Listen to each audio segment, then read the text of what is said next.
The Lives of the Saints by Father Albin Butler, October 3rd, Saint Gerard, Abbot. The county of Namur gave birth to this saint, who, being nearly related to Haganon, Duke of Lower Austrasia, and educated in the military service, was preferred young to one of the most honorable posts in the household or palace of Berenger, the sovereign Count of Namur, whose court was one of the most splendid in Christendom.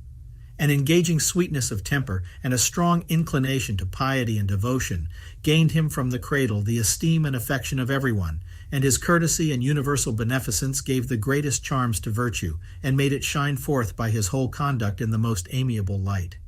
He proportioned his profuse alms to the utmost extent of his large revenues and estates, and knew no imaginary necessities which serve so often for pretenses to withhold charities, being sensible that a man gains nothing by putting a cheat upon his own soul, for it is the truth that will judge us, which can neither be altered nor weakened by the illusions of the passions or by the false prejudices of men. God blessed his fidelity by pouring forth abundantly his choicest graces upon him. Gerard was enriched by him with an extraordinary gift of prayer, and by this he obtained all other graces. Such was his ardor and affection for this heavenly exercise that he seemed to pray everywhere and at all times.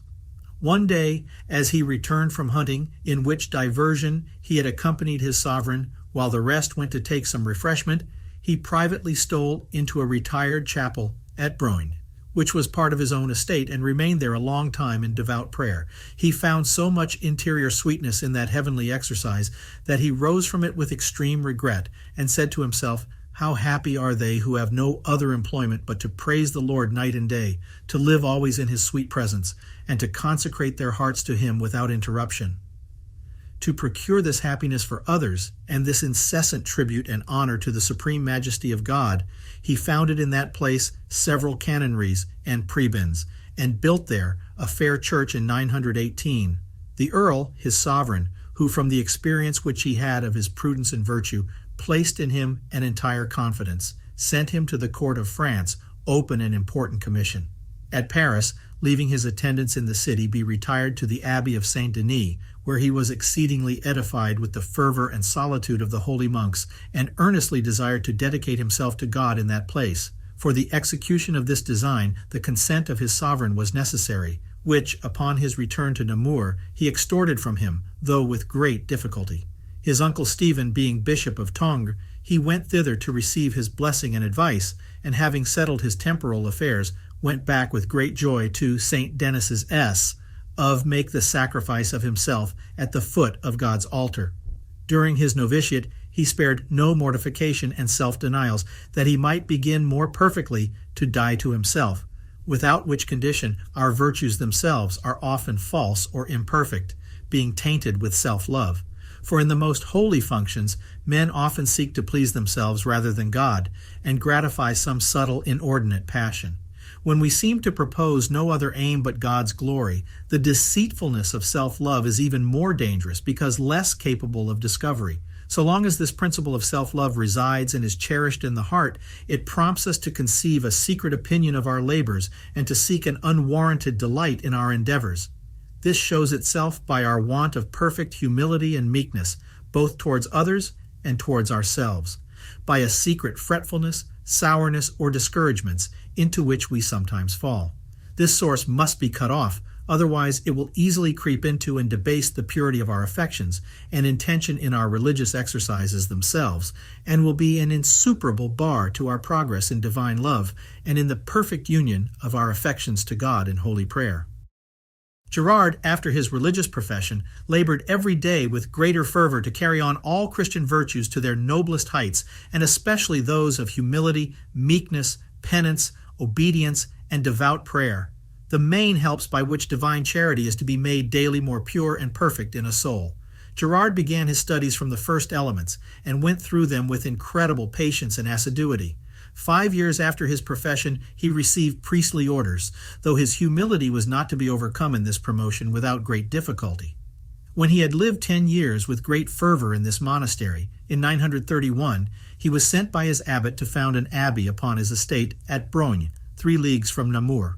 He had no sooner settled this new abbey, but finding the dissipation of receiving visitants and of the charge of a numerous community, to break in too much upon his retirement, and to interrupt his prayer, he built himself a little cell near the church, and lived in it a recluse.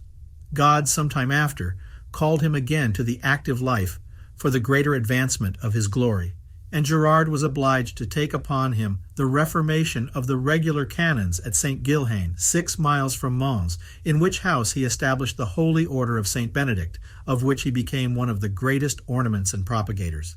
At the request of Earl Arnold I, surnamed the Great, whom the saint had miraculously cured of the stone, and whom he had engaged to take up a penitential course of life, which he held to his death, the general inspection and reformation of all the abbeys in Flanders was committed to him, and he introduced a new and most exact discipline in 18 monasteries, namely St. Peter's at Ghent, St. Bavo's, St. Martin's at Tournai, Marcienne, Hannen, Rhone, St. Vast's at Arras, Terholt, Wormholt at Berg, St. Rickyer's, St. Burton's, St. Sylvan's, St. Samer's, St. Ammon's, St. Ames, and St. Baratus, all which houses honor him as their abbot and second patriarch. The monasteries of Champagne, Lorraine, and Picardy also chose him for their general master and reformer. Those especially of St. Remigius of Rheims, of Mousson, and of Thin-le-Moutier call him to this day the restorer of their discipline and of the order of St. Benedict.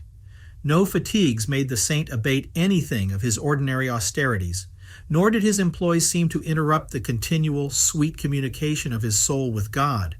When he had spent almost 20 years in these zealous labors and was broken with old age, he traveled to Rome and obtained of the Pope the confirmation of all the reforms which he had made.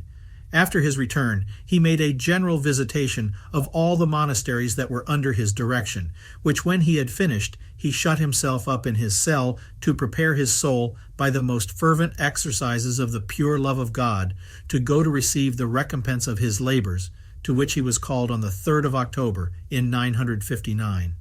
The Abbey of Brogue is now united to the bishopric of Namur, erected by Paul IV, but the Church of Borane still possesses the treasure of his relics and retains his name, which is mentioned on this day in the Roman Martyrology and others.